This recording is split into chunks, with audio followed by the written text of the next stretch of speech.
राजेंद्र सिंह बुढ़ा और लाल डायरी फिलहाल तस्वीरों से गायब हैं बीते करीब 1 महीने से। लेकिन आज एक बड़ा विज्ञापन छपा है और उसमें कहा गया है विज्ञापन में कि राजेंद्र सिंह बुढ़ा के बेटे शिवम के जन्मदिन पर महाराष्ट्र के मुख्यमंत्री शिवसेना के नेता एकनाथ शिंदे शिरकत करेंगे। क्या संकेत है राजस्थान की राजनीति में? बड़ा सवाल है, चर्चा करेंगे आज इस पे।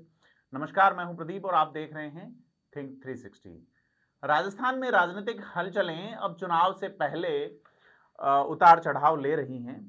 तो जैसा कि हम राजेंद्र गुढ़ा की बात कर रहे थे, राजेंद्र गुढ़ा जिन्होंने लाल डायरी वाला मुद्दा उठा के राजस्थान की राजनीति को एक उफान पे ला दिया था, और उफान का जिक्र प्रधानमंत्री नरेंद्र मोदी ने भी किया और भारतीय जनता पार्टी के नंबर 2 यानी कि गृह मंत्री अमित शाह ने भी कई रैलियों में इस लाल डायरी का जिक्र किया है। बीजेपी को यह बड़ा मुद्दा राजेंद्र गुढ़ा दे गए। अब राजेंद्र गुढ़ा पार्टी से तो नहीं निकाले गए, लेकिन उन्हें मंत्री पद से बर्खास्त कर दिया गया। हालांकि बर्खास्त किया गया मणिपुर वाले मामले को लेकर। मणिपुर में जो कुकी और मैतेई समुदाय के बीच का जो झगड़ा है, उसमें एक महिला के साथ जो हिंसक और अमानवीय वारदात हुई, जिसमें महिला को निर्वस्त्र करके घुमाया गया, तो राजेंद्र गुढ़ा ने मंत्री रहते हुए विधानसभा में यह कह दिया था कि मणिपुर जैसे हालात राजस्थान में भी है। सरकार के मुखिया को बात नागवार गुजरी और उन्होंने राजेंद्र गुढ़ा को बर्खास्त कर दिया। यह दूसरा मौका था जब बीते करीब 10-11 साल में कोई मंत्री बर्खास्त हुआ है। इससे पहले महिपाल मदेरणा बर्खास्त हुए थे, मामला महिला से जुड़ा ही रहा। गुढ़ा ने यह कहा था कि राजस्थान में मणिपुर जैसे हालात हैं। हालात प्रतापगढ़ के धरियावद में नजर भी आए।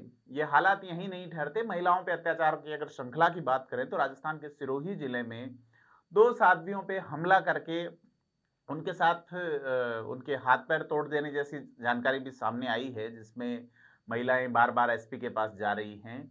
यह केस जो है, इसको अपन डिटेल करेंगे। कोशिश कर रहे हैं कि उन महिला साध्वियों से बात हो, क्यों उन पे हमला किया गया है। बताया जा रहा है वो किसी मामले में गवाह है या उनसे जुड़ा हुआ कोई मामला सरकार या सरकारी सिस्टम में विचाराधीन है, जिसमें किसी बड़े व्यक्ति का नाम इन्वॉल्व होने की बात सामने आ रही है। खुलासा करेंगे इसका भी, लेकिन आज बात कर रहे हैं राजस्थान में राजेंद्र गुढ़ा क्या करेंगे। राजेंद्र गुढ़ा की जो लाल डायरी है वो फिलहाल अब नजर नहीं आ रही। 3 पन्ने उन्होंने रिलीज किए थे। सियासी धड़कनें ऊपर नीचे हो गई थी और बड़े पैमाने पे सरकार की फजीती हुई थी। फजीती बदस्तूर जारी रहेगी या नहीं, यह देखने वाली बात होगी, क्योंकि अब राजेंद्र गुढ़ा जो है वो शिवसेना के खेमे में जा सकते हैं। क्या राजेंद्र गुढ़ा शिवसेना ज्वाइन करेंगे? एकनाथ शिंदे के आने का मतलब क्या है? इससे पहले यानी कि आज, यानी कि 8 सितंबर को शिवसेना के नेता चंद्रराज सिंह भी, जिनको जो खुद को राजनीति का चाणक्य कहलाना पसंद करते हैं, उन्होंने बात की और यह कहा कि एकनाथ शिंदे के आने के बारे में ना तो उन्हें कोई जानकारी है और न ही राजेंद्र गुढ़ा के शिवसेना ज्वाइन करने के बारे में उनसे बात की गई है। चंद्रराज सिंघवी का अगर आप इतिहास देखें तो जोधपुर विश्वविद्यालय में छात्र संघ के अध्यक्ष रहे बताए, और उसके बाद में वो कांग्रेस से जुड़े। सबसे पहले कांग्रेस के बाद में हरिदेश जोशी के काफी नजदीक रहे थे। मुख्यमंत्री अशोक गहलोत के खिलाफ चुनाव लड़ चुके हैं। इसके बाद वो कई पार्टियों में रहे। इतनी पार्टियां जिन्हें गिनाना भी थोड़ा मुश्किल रहेगा। वो बीजेपी में रहे, वो जनता दल यूनाइटेड में रहे, वो बसपा में रहे, फिलहाल शिवसेना में हैं। तो कई सारे राजनीतिक पार्टियों का अनुभव चंद्रराज सिंघवी के पास है। सिंघवी फिलहाल शिवसेना में है। उन्होंने कहा कि राजेंद्र गुढ़ा की ज्वाइनिंग और उनको लेके उन्हें जानकारी नहीं है। हालांकि उनका एक ट्वीट कुछ अलग ही कह रहा है, लेकिन एकनाथ शिंदे के स्वागत में चंद्रराज सिंघवी वहां शायद नहीं जाएंगे। अपनी बातचीत में यही उन्होंने हमसे अपनी राय साझा की है।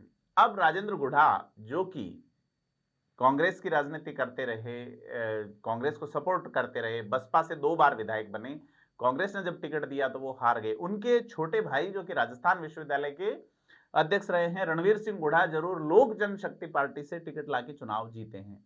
इससे साबित होता है कि इस इलाके में राजेंद्र गुढ़ा की वोटों पे पकड़ तो है। ऐसे में पार्टियां भी ये देख रही हैं कि गुढ़ा कुछ चमत्कार कर सकते हैं। राज्य स्तर की पार्टी है शिवसेना, जो बाला साहब ठाकरे की बनाई हुई तीर कमान के निशान वाली, 2 हिस्सों में बंट गई। महाराष्ट्र में कई पार्टियां, बड़ी पार्टियां जो थी वो 2 हिस्सों में बंट गई। पहले शिवसेना बटी, अब एनसीपी बट गई। तो जो पहली तीर कमान के निशान वाली पार्टी है वो एकनाथ शिंदे के पास है, और दूसरा गुट जो कि कांग्रेस का जो INDIA वाला प्रोजेक्ट है, जिसमें यूपीए का जो प्रोजेक्ट है उसमें शामिल हो रही हैं उद्धव ठाकरे वाली पार्टी। यह पार्टी बीजेपी के नजदीक बताई जा रही है। तो यह क्या राजेंद्र गुढ़ा बीजेपी के लूप में है? बड़ा सवाल है, क्योंकि अगर ऐसा है तो लाल डायरी जो है वो कुछ और रंग दिखाने वाली हैं। ऐसे में एक सवाल और है, लाल डायरी है कहां? और शिंदे के साथ मीटिंग कैसे फिक्स हुई, कैसे शिंदे से पैचअप हुआ? क्योंकि ये एक बहुत राजस्थान की राजनीति को एक अलग मोड़ देने वाला है यह घटनाक्रम। कल वैसे कार्यक्रम निजी है, राजेंद्र गुढ़ा के बेटे जो एक बार गजेंद्र सिंह शेखावत पे बड़े मासूम और बड़े ही पॉलिटिकल अंदाज में हमलावर हुए थे, वो महेश जोशी पे भी हमलावर हुए। पत्रकार ने जब उनको पूछा तो बोले मैं 18 का नहीं हुआ हूं, मुकदमा फिलहाल नहीं दर्ज होगा, किशोर न्याय गृह भेज देंगे। लेकिन बच्चे में जो मेच्योरिटी का लेवल नजर आता है वो अलग ही नजर आता है।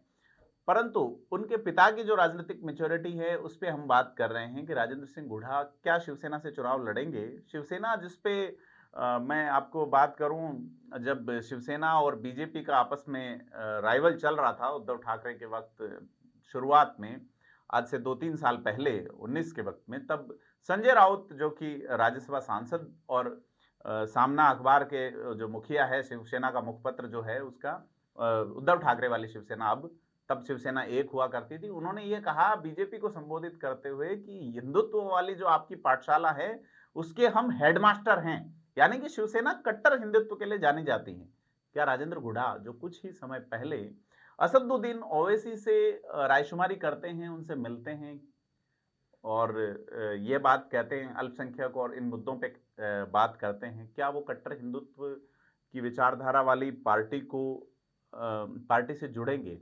लेकिन एक बात तो क्लियर है, अगर राजेंद्र गुढ़ा इस पार्टी से जुड़ते भी हैं तो यह बात तो मान के चलिए कि राजेंद्र गुढ़ा इस पार्टी के होके नहीं रहेंगे, ये मान के चलिए, क्योंकि उनका जो इतिहास है, पॉलिटिकल हिस्ट्री है राजेंद्र गुढ़ा की, वो एक बार जब संवाद के अंदर बातचीत हुई तो उन्होंने कहा कि पार्टी एक माध्यम है, पब्लिक जो जिताती है उनकी, और जो लोग उन्हें जिताते हैं, जो लोग आगे भेजते हैं, उनकी अपेक्षाएं आकांक्षाएं पूरी करनी होती हैं।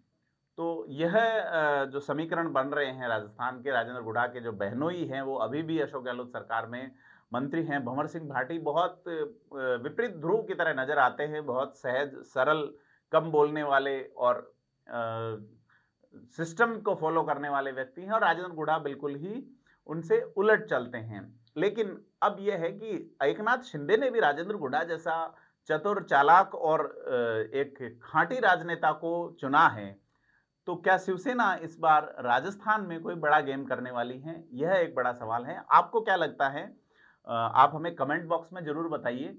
साथ ही राजेंद्र गुढ़ा की ये जो कोशिश है और एकनाथ शिंदे से जो मुलाकात है, ऐसे में शिवसेना किस तरह से राजस्थान में अपना जो है वो खाता खोलने वाली है? राजस्थान और मुंबई का जो कनेक्शन है, चाहे वो प्रवासियों के माध्यम से रहा हो, क्योंकि बहुत सारे प्रवासी चुनाव लड़ते हैं, शिवसेना से उनका काम बढ़ता रहा है।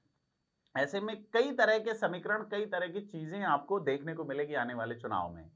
और चूंकि राजस्थान की राजनीति की जो पिच है उस पे पहली तेज रफ्तार की गेंद जो लाल डायरी के रूप में आई थी वो राजेंद्र गुढ़ा ही ने डाली थी, और राजेंद्र गुढ़ा अब एक के बाद एक बाउंसर डाले जा रहे हैं। देखना है कि इन बाउंसर्स का क्या रिजल्ट रहता है। तब तक के लिए आपसे अपील है कि अगर आपने थिंक 360 को सब्सक्राइब नहीं किया तो सब्सक्राइब जरूर करें।